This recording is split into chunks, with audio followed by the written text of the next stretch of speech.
South ఇండియాలోనే అతి తక్కువ ధరలకి రత్నాలనందించే ఏకైక సంస్థ 6JVR. ఈ మధ్యకాలంలో జరిగినటువంటి ఢిల్లీ పేలుడు గురించి కేవలం కేంద్ర ప్రభుత్వం అలాగే ఇంటెలిజెన్స్ పోలీస్ వ్యవస్థ ఫెయిల్యూర్ అని చెప్పేసి చాలా మంది మాట్లాడుతున్నారు. అలాంటి వాళ్ళకు మీరు ఇచ్చే ఆన్సర్ ఏంటి? తలకాయ మీద మెడకాయ ఉన్నాడు ఎవడు అట్లా మాట్లాడాడు? ఇంటెలిజెన్స్ ఫెయిల్యూర్ మరి ఒక పక్క నుంచి ఓవైసీ గారు మీరు ఒప్పుకుంటే మీతో పాటు కలిసి పోటీ చేస్తా అంటున్నాడు కదా. పాకిస్తాన్కి అసలు భారతదేశానికి బగ్గుమనే పరిస్థితి అసలు ఎందుకు వచ్చింది? ఇది వాళ్ళ హితం కోసమో మన హితం కోసమో జరుగుతున్న పంచాయతీ కాదు.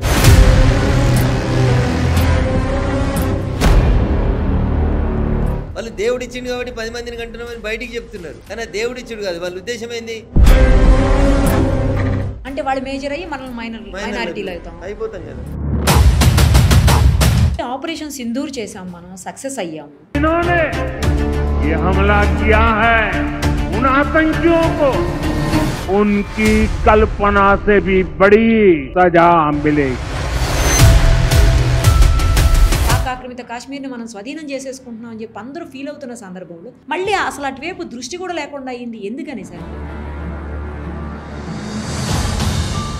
అందుకనే చెప్తున్నాను, కొన్ని బయటికి చెప్పలేము, కొన్ని లోపల నుంచి మాట్లాడుకోలేము. పాకిస్తాన్ నుంచి చైనాకి ఒక కారిడార్ వేస్తారు, అది మన ఇండియాలో నుంచి వెయ్యాలి అని చెప్పేసి ప్లాన్స్ జరుగుతున్నాయి ఆల్రెడీ. దానివల్ల మరింత నష్టం కదా సార్ మనం. ఇండియాలోంచి చైనా రోడ్ వేసడం అనేది జరగదు. అది నరేంద్ర మోడీ గారు ఉన్నంతసేపు అది జరగనివ్వరు.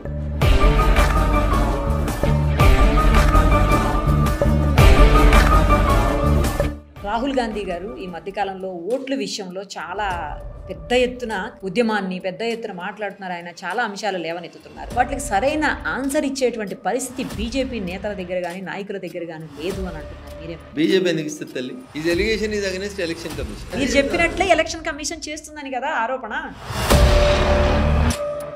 హరీష్ రావు గారు ఒకవేళ ఆయన పగ్గలు తీసుకుంటే పార్టీ వేరే లెవెల్కి వెళ్తుంది అని చెప్పేసి కూడా కొంతమంది మాట్లాడుతున్నారు.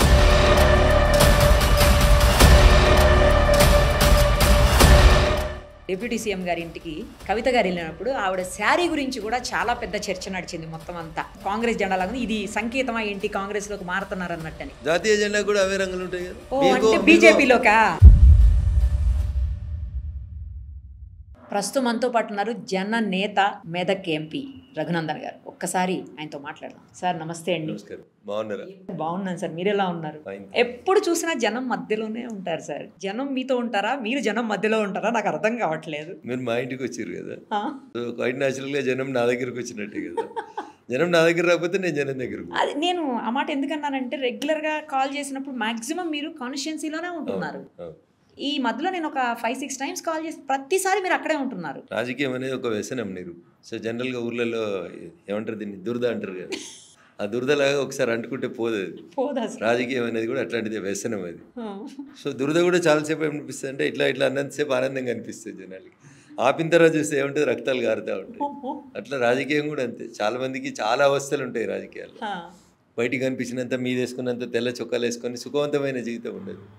24/7 జనంతో ఉండాలి. జనంతో ఉంటేనే అది జనానికి ఒక సాటిస్ఫాక్షన్, మనకి ఒక సాటిస్ఫాక్షన్. చాలా మందిని ఒక ఏమనుకుంటారంటే వీళ్ళు ఏదో బాగా డబ్బులు సంపాదించుకోవడానికి ఒక వెపన్గా వాడుకుంటారు అంటారు. సరే, రకరకాల వ్యవస్థల్లో చెడ్డోళ్ళు ఉన్నట్టు మా వ్యవస్థలో కూడా కొంతమంది ఉండి ఉంటారు. చెడ్డవాళ్ళు లేరని నేను అన్నాను కానీ, but most of the leaders they sacrifice their families, their personal time, everything for the constituency madam. అట్లయితేనే మీకు ఆశించిన పేరు అది ఎంత వస్తారు. అదే ఎప్పుడు చూసినా జనంతోనే ఉంటారు కదా, అందుకే జననేత అన్నాను. Thank you. తర్వాత ఈ రోజు కొంచెం డిఫరెంట్ గా కనిపిస్తున్నారు సార్. స్పెషల్ ఏంటి, ఏమన్నా స్పెషల్ ఉందా? జీన్స్ వేసుకున్నారు. శని ఆదివారం సెలవు కదా, ఎందుకు కద్దరు బట్టలు ఎందుకు ఖరాబ్ చేయాలని ఇంట్లో అవును. మీకు తెలుసా 150 రూపాయలు అవుతుంది మాకు ఒక ప్యాంట్ షర్ట్ అరేంజ్ చేస్తే. ఏంటి సార్ మరి? అవునా? ఇంట్లో ఉంటే ఏమైనా ఫ్రీగా వేసుకోవచ్చు కదా, ఇవి కూడా బాధపడతాయని వీటిని వేసుకుంటారు. అవి బాధపడతాయని వేసుకున్నారా? మరి 2 రోజులు కబోర్డ్లో పెడతారు, పాతగా అయిపోతాయి, ఖరాబ్ అయిపోతాయి, అవి కూడా బాధపడుతుంటాయి. అని ఇంతకుముందు ఎక్కువ ఇవే ఇష్టోళ్ళు ఇప్పుడు వేస్తలేరని బాధపడతాయి అన్నట్టు. అందుకని వాటికి కూడా న్యాయం చేయాలి కదా.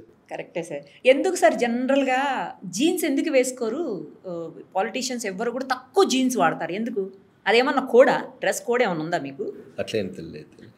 బట్ జనరల్గా ఏంటంటే ఒకరోజు జీన్స్ వేసుకొని, ఒకరోజు టీ షర్ట్ వేసుకొని, ఒకరోజు ఖద్దరు వేసుకొని, ఇట్లా రకరకాల గెటప్లో కలిస్తే కనపడితే జనానికి మా లీడర్ ఏంది ఇట్లున్నాడు అనేది ఒక ముద్ర వేయలేకపోతారు మీరు జనం మీద. డ్రెస్ మేము ఎందుకు ఒకే రకమైన సిమిలర్ డ్రెస్ జనరల్గా పొలిటీషియన్స్ వేస్తుంటారు అంటే, ఓ మా ఎమ్మెల్యే అంటే ఇట్లుంటాడు అనేది వాడికి ఒక ఇంప్రెషన్ వస్తుంది కళలో చూసిన. ఇప్పుడు మీరు చంద్రశేఖరరావు గారిని గుర్తు చేసుకోండి, అవే నల్లయి బాటా చెప్పులో వేస్తాడు, తెల్ల ప్యాంటు తెల్లంగి, అంతే. ఆయన వేరే గెటప్ వేయడు. ఎప్పుడో ఢిల్లీకి పోయినప్పుడు కేంద్ర మంత్రి ఉన్నప్పుడు అప్పుడప్పుడు బ్లేజర్లు వేసేవారు తప్ప ఇంకోటి. అదే మీరు చంద్రబాబు నాయుడు గారిని చూడరు. చంద్రబాబు నాయుడు గారు నాకు చూసి నేను వారిని గమనించడం మొదలుపెట్టినప్పటి నుంచి చూస్తున్నాను అదే డ్రెస్ తప్పితే ఇంకొకటి లేదు. ఆఖరికి మన యోగా డే రోజు కూడా యోగా డ్రెస్ వేసుకోలేదు చంద్రబాబు నాయుడు గారు, అదే డ్రెస్లో యోగా చేసేవారు. సో అట్లా డ్రెస్ అనేది పొలిటికల్ లీడర్కి ఒక గుర్తింపు. సో మా లీడర్ అంటే ఇట్లా ఉంటాడు అని. ఇప్పుడు నరేంద్ర మోడీ గారు అన్నారు అనుకోండి, మీరు మంచి డ్రెస్ వేస్తారు, పైన కలర్ఫుల్ బ్లేజర్ వేస్తారు, చూడడానికి చాలా నీట్గా ఉంటారు. మోడీ అనగానే వారి ఇంప్రెషన్ అట్లా కనబడుతుంది. మోడీ గారిని ఎప్పుడు మీరు జీన్ పాయింట్లలోనో టీ షర్ట్లలో ఊహించలేరు. సో అట్లా లీడర్స్కి జనరల్గా ఒకే రకమైనటువంటి డ్రెస్ వేస్తే ఓ ఈయన పలానా అనగానే పలానా రఘునందన అనగానే జనానికి ఒక గుర్తింపులాగా వచ్చేస్తుంది అన్నట్టు. జనం మైండ్లో ఒక ముద్ర వేసుకోవడానికి డ్రెస్ కోడ్ కూడా ఉపయోగపడుతుంది. అందుకని ఓ రోజు జీన్స్, ఓ రోజు టీ షర్ట్లు, ఓ రోజు తెల్ల బట్టలు, ఓ రోజు నల్ల బట్టలు వేస్తే మనం జనం మధ్యలో ప్రింట్ వేయలేమన్నట్టు. శాశ్వతంగా వాళ్ళ బ్రెయిన్లో రఘునందన్ రావు అంటే ఇట్లే ఉంటాడు అని ఒక ముద్ర వేసుకోవడం కోసం ఒకే రకమైనటువంటి బట్టలు తొడగాలనేది రాజకీయ నాయకుల ఆలోచన ఉంటుంది. బట్ ఈ మధ్యలో ట్రెండ్ మారింది, అందరూ వేస్తున్నారు. చాలా మంది ఎంపీలు పార్లమెంట్కి కూడా జీన్స్ టీ షర్ట్స్ వేసుకొని వస్తారు. మీరు ఎప్పుడైనా వేసుకెళ్ళారా సార్? లేదు. పార్లమెంట్కి లేదా? అసెంబ్లీకి కూడా వేసుకెళ్ళలేదు. అసెంబ్లీకి కూడా లేదు. Okay, nice sir. సో నేను బయట జనరల్గా అదే డ్రెస్లో కనబడడానికి ఇష్టపడతాను, వైట్ అండ్ వైట్లో ఉండడానికి ఇష్టపడతాం.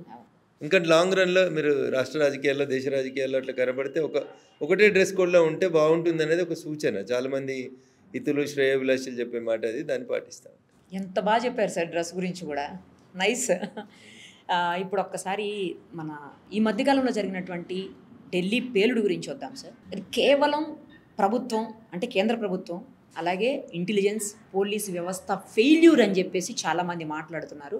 అలాంటి వాళ్ళకు మీరు ఇచ్చే ఆన్సర్ ఏంటి? తలకాయ మీద మెడకాయ ఉన్నాడు ఎవడు అట్లా మాట్లాడాడు తల్లి. ఎట్లా మాట్లాడతారు మీరు? ఏం ఫెయిల్యూర్? ఇంటెలిజెన్స్ ఫెయిల్యూర్ ఏంది?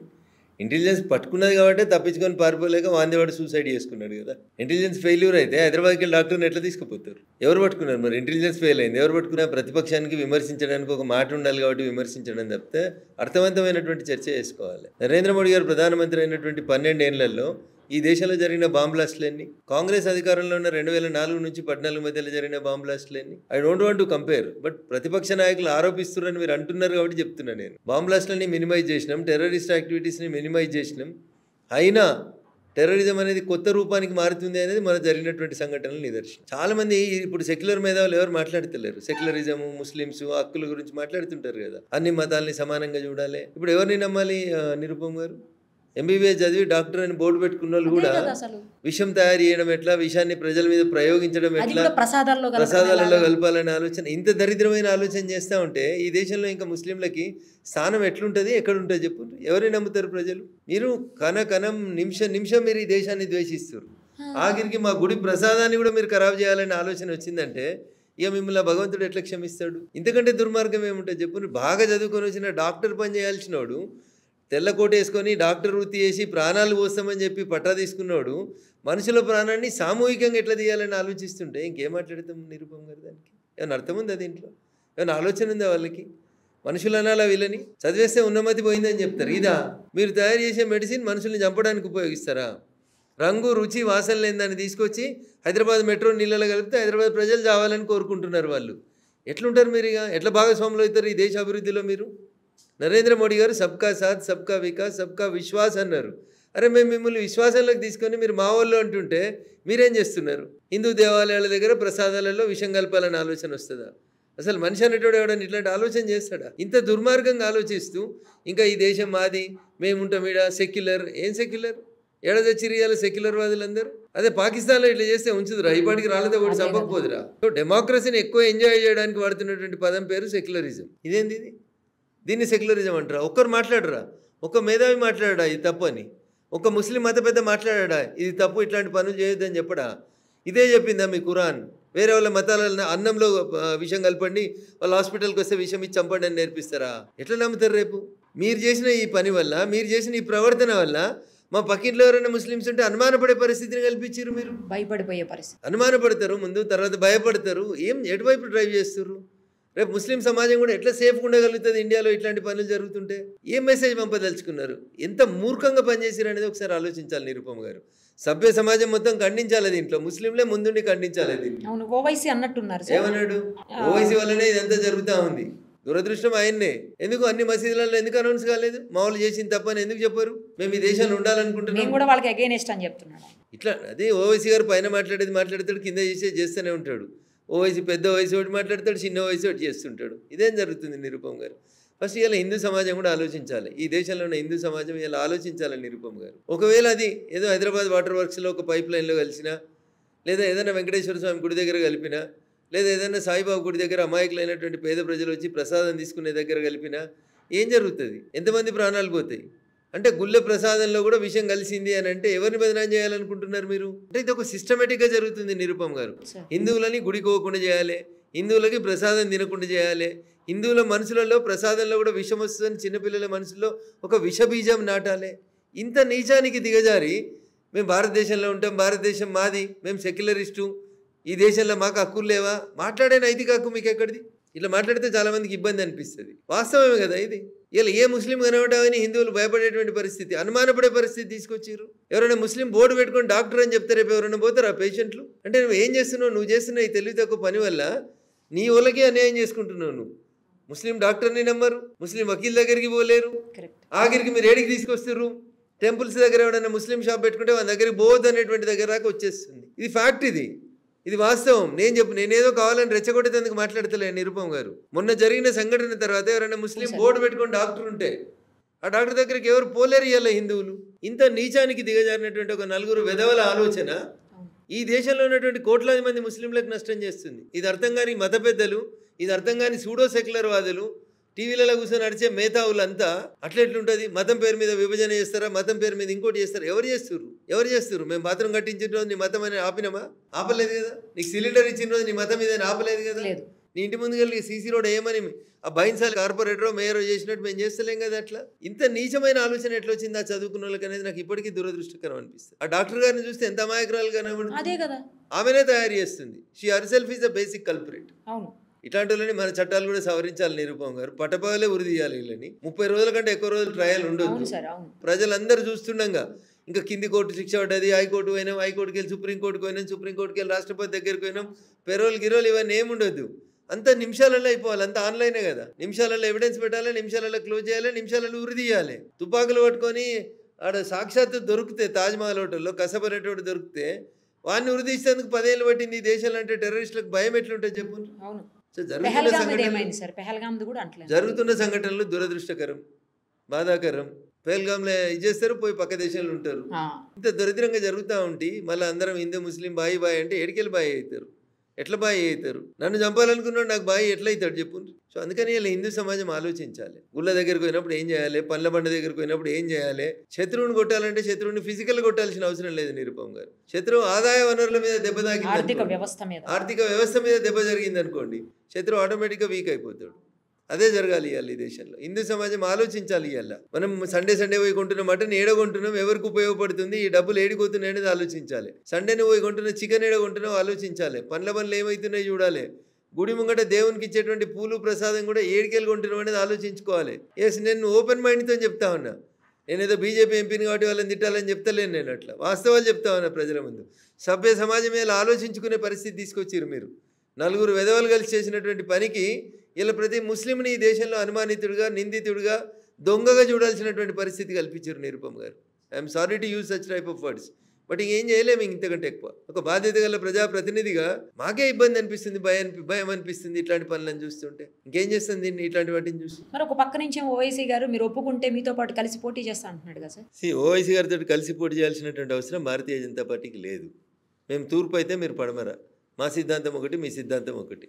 కాబట్టి మీరు మాతో కలిసి పనిచేస్తామనేటువంటి మాట మాట్లాడడం అంటే దేశంలో జరుగుతున్నటువంటి ఈ సంఘటనలన్నింటికీ మీరు బదనాం అవుతున్నారు. కాబట్టి దాని నుంచి తప్పించుకోవడానికి అవసరమైతే మేము బీజేపీతో కలిసి పోటీ చేస్తామని మీ మీద పడ్డటువంటి ముద్ర నుంచి మీరు బయటికి రావడం చేసే కుట్రగా తప్ప ఇంకొకటి కాదు.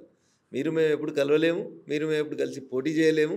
అది కుదరని ముచ్చటది సార్. అసలు ఫస్ట్ నుంచి కూడా మొత్తం అందరు కలిసి ఉన్నప్పుడు ఎందుకు ఇంతటి అంటే పాకిస్తాన్కి అసలు భారతదేశానికి బగ్గుమనే పరిస్థితి అసలు ఎందుకు వచ్చింది? దీనికి ఒక్కసారి చరిత్ర గురించి ఒక 2 నిమిషాలు చెప్పండి సార్ ప్లీజ్. సో దేశ విభజన జరిగినప్పుడు దేశ విభజనకి ఆంగ్లేయులు పూనుకున్నప్పుడు వాళ్ళు స్వతంత్రం ఇచ్చి వెళ్ళిపోకుండా ఈ దేశాన్ని ముక్కలు చేయాలి, ఈ దేశం బాగుండొద్దు అని ఒక దుర్మార్గమైన ఆలోచన చేసినప్పుడు ఆ రోజు అధికారంలో ఎవరున్నారు, ఆ రోజు లేకపోతే అక్కడ ఉన్న పార్టీ ఏంది, ఎవరితో చర్చలు జరిపినారు, ఇది మాట్లాడితే నేను మళ్ళీ చెప్తున్నా. రఘునందన్ రావు బీజేపీ ఎంపీ కాబట్టి కాంగ్రెస్ని విమర్శించినందుకు చరిత్రను కూడా వక్రీకరిస్తుండో అని చెప్తారు. మతం పేరు మీదనే కదా జరిగింది విభజన. భారతదేశం ఆ రోజు విభజించబడింది. పాకిస్తాన్లో ఎవరు ఉండాలని డిసిషన్ తీసుకొని చేసిర్రు. ఒక వర్గానికి సంబంధించిన వాళ్ళందరికీ ఒక దేశం ఉంటే ఆ రోజు పాకిస్తాన్లో ముస్లిమ్స్ ఉండాలని చెప్పి ఒక నిర్ణయం తీసుకొని చేసిర్రు. హిందుస్థాన్లో ఉండొద్దా ముస్లిమ్స్ అంటే హిందుస్థాన్లో ఉండాలనుకున్న వాళ్ళు ఉండుండ్రి, లేదనుకుంటే పాకిస్తాన్కి వెళ్ళిపోండి అని ఆప్షన్ ఇచ్చారు. ఇది మన గొప్పతనం. విడిపోయినప్పుడు పాకిస్తాన్లో సుమారు 20 నుంచి 24% వరకు హిందువులు ఉన్నారు. ఇవాళ పాకిస్తాన్లో ఉన్న హిందువుల జనాభా చూడు, నాట్ ఈవెన్ 4-5% లేదు. ఇవాళ ఇద్దరం ఒకటే రోజు విడిపోయినాం కదా. 75 ఏళ్లలో 20%, 25% ఉన్న హిందువుల జనాభా 4%, 5%కి వచ్చింది. అదే భారతదేశంలో 4-5% ఉన్నటువంటి ముస్లింల జనాభా ఇలా 18%కి వచ్చింది. ఇండియా పాకిస్తాన్ విభజన జరిగిన తర్వాత పాకిస్తాన్లో ఉన్న హిందువులను ఊచకోత కోసి శవాలను ట్రైన్లలో పంపిస్తే కూడా ఆ రోజు ఉన్నటువంటి పెద్దలు మాట్లాడలేదనేది కదా పంచాయతీ అంతా. కాంగ్రెస్ పెద్దలు మాట్లాడలేదనేది కదా పంచాయతీ అంతా. ఇంత క్లియర్గా క్రిస్టల్ క్లియర్ కనబడతా ఉంటే విభజన ఎందుకు చేసిర్రు, దేని మీద చేసిర్రు? మతం బేసిస్గా విభజన చేసిర్రు. విభజన జరిగినప్పుడు మరి హిందువుల కోసం హిందుస్థాన్ ఉంటే ముస్లిమ్స్ అందరినీ తీసుకుపోయి అక్కడ ఉంచేసి ఉంటే పాకిస్తాన్కి పంపేసి ఉంటే ఈ పంచాయతీ ఉండేది కాదు కదా. 4% ఉన్న వాళ్ళు ఇలా 17-18% దాకా పెరిగినరు. వాళ్ళ ఉద్దేశం ఏంది? వాళ్ళు ఓన్లీ ప్రొడక్షన్ తప్ప వాళ్ళకి ఇంకొక ట్రైన్ లేదు. ఐఎమ్ సారీ టు సే, నేను ఒక ఐఐటీలో ప్రొఫెసర్ని కలిసిన రాజస్థాన్లో. 18 మంది సంతానం ఆయనకి. సార్ మీరు ఏం ప్రొఫెసరు, మీరేం చదువు చెప్తారు పిల్లల కంటే? ఆయన ఒక మాట చెప్పిండు, దాని తెలుగు అర్థం చెప్తాడు. నారు పోసినోడు నీరు పోయాడా అంటాడు. అంటే పుట్టించినోడు వాళ్ళని పెంచుతందుకు ఏదో ఒకటి ఇయ్యడా అంటాడు. వాడు అరటి పండు పెట్టుకొని, అరటిపళ్ళ బండి పెట్టుకొని, వాడు పంక్చర్ దుకాణం పెట్టుకొని, వాడు రోడ్డు మీద ఇంకో పని చేసుకుంటా మామూలు మంచిగానే బతుకుతురు కదా సార్ అంటారు. ఇది వాళ్ళ ఆలోచన విధానం. They will use ladies as only the production machines అంతే. నలుగురిని ఎందుకు చేసుకుంటారు? మొదటి భార్యకి ప్రెగ్నెన్సీ కాగానే ఇంకొక భార్య, ఈమె ప్రెగ్నెన్సీ కాగానే మూడో భార్య. ఇది వీళ్ళకి ఒక మిషన్ అన్నట్టు. సంవత్సరంలో రొటీన్గా ఎవ్రీ 3 monthsకి ఒకరు కొత్త పిల్లలు పుడుతూనే ఉండాలి. 18 మంది 20 మంది ఏం చేస్తున్నారు నిరుపమ్ గారు? యూనిఫామ్ సివిల్ కోడ్ అంటే లేదు ఇది బీజేపీలకు ఆచారం, యూనిఫామ్ సివిల్ కోడ్ ఏంది అంటాడు. అరే ఒక దేశంలో ఉంటున్నప్పుడు దేశ ప్రజలందరికీ ఒకటే కోడ్ ఉండాలి, ఒకటే చట్టం ఉండాలి. చట్టం ముందు అందరూ సమానులే ఉండాలి. హిందువులు విడాకులకు అప్లై చేసుకోవాలంటే నిరుపమ్ గారు, హిందువులలో పెళ్లి చేసుకున్న అమ్మాయి ఎవరైనా హిందూ సాంప్రదాయం ప్రకారం పెళ్లి చేసుకున్న అమ్మాయి విడాకులకు కావాలంటే 1 నిమిషంలో విడాకులు రావు. 1 year తర్వాత she has to file divorce petition. At least mutual అయినా కూడా 6 months కనీసం ఆగాలి. అదే క్రిస్టియన్స్ లో అయితే 2 years తర్వాత. అదే ముస్లింలలో అయితే నువ్వు వండిన వంట మంచిగా లేదు, తలాక్. 3 సార్లు తలాక్ అంటే తలాక్ అయిపోయింది. ఏం తలాక్? ఎటుపోతున్నారు?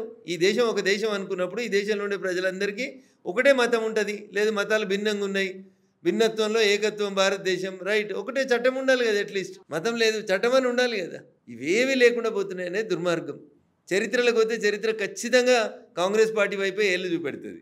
కాబట్టి ఇప్పుడు నేను బీజేపీ ఎంపీగా మీకు ఇంతకంటే ఎక్కువ ఏం మాట్లాడినా నిరుపమ్ గారు, రఘునందన్ రావు ఉద్దేశపూర్వకంగా చరిత్రను దవ్వి తీసి మా మీద బురద చల్లుతున్నాడు అనే మాట వస్తుంది తప్ప ఇంకొకటి కాదు. నేను మాత్రం ఒకటి మాత్రం హిందూ బంధువులందరూ కూడా ఒకటి అప్పీల్ చేయదలుచుకున్నాను. నాకేంది, నా పక్కింటోనికి నష్టం జరుగుతుందని మీరు ఆలోచించినంత సేపు యు ఆర్ ద లూజర్.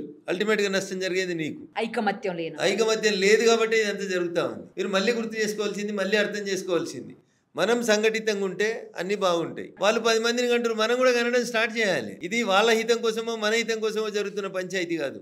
వాళ్ళు దేవుడు ఇచ్చిండు కాబట్టి 10 మందిని కంటున్నామని బయటికి చెప్తున్నారు, కానీ దేవుడు ఇచ్చుడు కాదు. వాళ్ళ ఉద్దేశం ఏంది? మన దేశంలో వాళ్ళ జనాభాని మనకంటే ఎక్కువ పెంచి వాళ్ళు అప్పుడు ఈ దేశాన్ని మళ్ళీ ఒకసారి మతాంతీకరణ చేయడానికి జరుగుతున్నటువంటి ఒక పెద్ద కుట్ర. అంటే వాళ్ళు మేజర్ అయ్యి మనం మైనారిటీలో అయిపోతాం కదా. ఇప్పుడు మనం ఎప్పుడున్నాం 2025లో ఉన్నాం. ఇలా జనాభా ఎంత ఉంది చూడు. నాకు తెలిసి మీరు 2050 దాకా ఉంటారని నేను అనుకుంటున్నా. 2050 వరకు ఏమవుతుంది? వాళ్ళ రేషియో ఇట్లా పెరుగుతూ పోయి మన రేషియో ఇట్లా తగ్గుతూ వస్తే మనం ఎక్కడ ఉంటాం, వాళ్ళు ఎక్కడ ఉంటాం చూడండి. ఇది ప్రతి హిందూ తల్లి ఆలోచించాల్సినటువంటి విషయం. ఒకరు ఇద్దరు అనేది బంద్ చేయాలి. మనం కూడా 3-4 కనాల్సిందే. లేదు యూనిఫామ్ సివిల్ కూడా ఈ దేశంలో అమలు కావాల్సిందే. అందరికీ ఒకటే ఉండాలి. సరే ఈ దేశం వనరులు సరిపోతలేవు. ఇప్పటికే ఒక ఆస్ట్రేలియా ఖండాన్ని మనం ప్రతి సంవత్సరం ముట్టిస్తాం. అంత జనాభా వస్తుంది మనకి. టోటల్ ఆస్ట్రేలియన్ కాంటినెంట్లో ఎంత జనాభా ఉంటుందో ఎవ్రీ ఇయర్ కొత్తగా భారతదేశంలో అంతమంది పుడుతురు. ఏడికెళ్ళి సరిపోతుంది మీకు ప్లేసు? ఈ ఫ్యాక్ట్స్ ఇవి. రఘునందన్ రావు ఏదో నోటుకొచ్చిన మాటలు చెప్తలేడు. ఆస్ట్రేలియా ఖండంలో ఉన్న జనాభా ఎంత ఉంటుందో అంతమంది ప్రతి సంవత్సరం భారతదేశంలో కొత్తగా పుట్టిన పిల్లల సంఖ్య చెప్తున్నా నేను. ఏడికెళ్ళి వస్తుంది భారతదేశానికి ప్రతి సంవత్సరం ఒక ఆస్ట్రేలియా ఖండాన్ని ఏడికెళ్ళి జాయిన్ చేస్తారు. నీళ్ళేవి, గాలి ఏది, ఏమన్నా ఇప్పటికే ఢిల్లీ అయిపోయింది. హైదరాబాద్ కూడా ఏ నిమిషం అయినా అయిపోయే పరిస్థితికి వస్తుంది. ఎట్లా మరి మనుషుల జనాభా 2 × 2 4 అవుతుంది, 4 × 4 16 అవుతుంది, 16 × 16 ఇట్లా మల్టిపుల్ అయిపోతుంది. మీరు తినే తిండి పెరుగుతలేదు, గాలి పెరుగుతలేవు, నీళ్లు పెరుగుతలేవు, పంచభూతాలు పెరుగుతలేవు మీకు. మరి అట్లాంటప్పుడు ఎట్లా బతుకుతారు మీరు? సో ఇండియన్ డెమోగ్రఫీని డిస్టర్బ్ చేసి భారతదేశంలో ముస్లింల జనాభాను 40 నుంచి 50% తీసుకొచ్చి తిరిగి మళ్ళీ ఒకసారి భారతదేశం లోపల ముస్లిం మతాంతీకరణ చేయడానికి జరుగుతున్న కుట్రనే దేవుడు ఇచ్చిండు కాబట్టి పిల్లల్ని అంటున్నామనే ముచ్చట. ఈ పొలిటికల్ అపీజ్మెంట్ ఏదైతే టీఆర్ఎస్, కాంగ్రెస్, ఇంకేవైతే కమ్యూనిస్టులు లేదా ఇంకేదైతే తృణమూల్ కాంగ్రెస్ చేస్తూ ఉన్నాయో దీనివల్ల ఈ దేశానికి నష్టం జరుగుతుంది. ఇట్లా అడగోలుగా ఒక రకంగా ప్రొడక్షన్ పెంచడం ఒకటైతే, రెండోది పక్క దేశాలకు వెళ్ళి తీసుకొస్తారు. బంగ్లాదేశ్కి వెళ్ళి ఇట్లా పక్కదారులకి వెళ్ళి వస్తూ ఉన్నారు, రోహింగ్యాలు వస్తూ ఉన్నారు. వీళ్ళందరూ ఎవరు నిరుపమ్ గారు? వీళ్ళందరికీ దేశంలో ఉండే హక్కేంది? ఎందుకుంటున్నారు? ఒక్కసారి హిందూ సమాజం ఆలోచించాలి. నేను భయపడడానికి చెప్తలేను, వాస్తవాన్ని ఆలోచించమని చెప్తా ఉన్నా హిందూ సమాజానికి. మనం బతికుండగానే ఈ పరిస్థితులు రాబోతున్నాయి అనేది ఒక హెచ్చరిక లాంటిది. ఇది ఏ స్టిచ్ ఇన్ టైమ్ సేవ్స్ 9 అని ఒక సామెత చెప్తారు. అరే వేయాల్సిన కుట్టు ఒక్కటి వేస్తే అది ఆగుతుంది చినిగిపోకుండా, లేకపోతే 9 కుట్లు వేయాల్సినటువంటి పరిస్థితి వస్తుంది తర్వాత. అందుకనే పెద్దలు చాలా ఆలోచించి చెప్పారు ఏ స్టిచ్ ఇన్ టైమ్ సేవ్స్ 9 అని. ఏ ఇబ్బంది జరగకుండా ఉండాలంటే ఇలా హిందూ సమాజం మేల్కొనాలి, ఆలోచించాలి.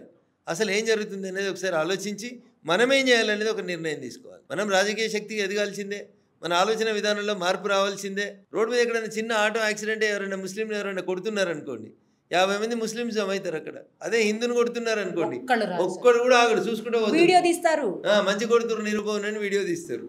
ఇదేం పంచాయతీ? వాళ్ళు చూడరు, ఒక ఆటో డ్రైవర్ గడ్డమున్న ఒక పిల్లని ఎవరైనా కొడుతుంటే 10 మంది మోటార్ సైకిల్ వచ్చేస్తారు. ఏడుంది మన లోపల యూనిటీ? ఈ యూనిటీ లేకపోతే కష్టపోయింది. చాలా ఆలోచన రేకెత్తించే అంశాలు సార్ మీరు పాయింట్అవుట్ చేసిన ప్రతి అంశం కూడా.